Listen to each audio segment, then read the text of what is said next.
What's the meaning of countermand?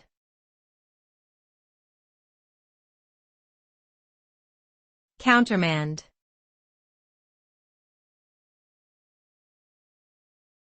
Countermand.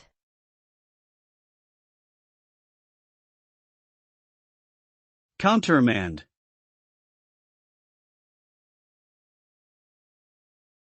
Countermand.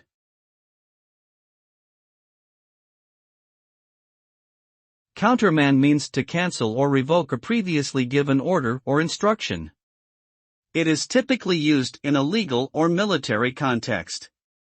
When an order is countermanded, it becomes null and void, and any actions taken based on the original order must be undone or halted immediately.